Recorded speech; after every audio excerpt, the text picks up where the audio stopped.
പരിശുദ്ധ പരമ ദിവ്യകാരുണ്യത്തിന് എന്നേരവും ആരാധനയും സ്തുതിയും പുകഴ്ചയും ഉണ്ടായിരിക്കട്ടെ. സാമുവേലിൻ്റെ 2-ാം പുസ്തകം 22-ാം അധ്യായം 30 മുതൽ 31 വരെയുള്ള തിരുവചന ഭാഗങ്ങൾ.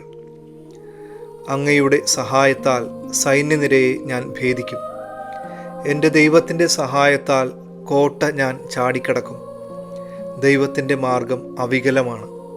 തന്നിൽ ആശ്രയിക്കുന്നവർക്ക് അവിടുന്ന് പരിചയമാണ്.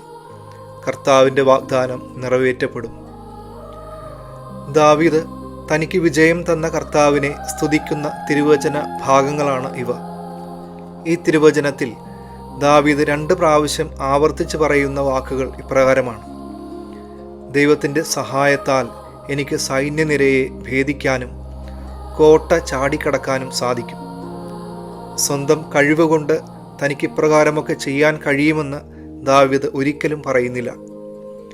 എല്ലാം കർത്താവിൻ്റെ സഹായത്താൽ മാത്രമാണെന്ന് അവൻ തുറന്ന് സമ്മതിക്കുന്നു.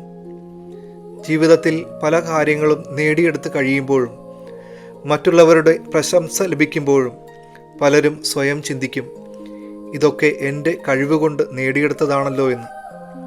എന്നാൽ വിജയത്തിലും പരാജയത്തിലും കർത്താവിൽ ആശ്രയിക്കുവാൻ സാധിക്കുന്നവർക്കാണ് എല്ലാം കർത്താവിൻ്റെ ദാനമായിരുന്നു എന്ന് പൂർണ്ണമായി അറിയാനും സമ്മതിക്കാനും സാധിക്കുക.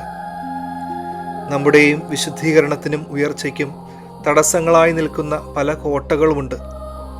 ദാവീദിനെ പോലെ ദൈവത്തിൻ്റെ സഹായത്താൽ ഈ കോട്ടകൾ ചാടിക്കടക്കാനും മുന്നോട്ട് യാത്ര ചെയ്യുവാനും നമുക്ക് സാധിക്കട്ടെ.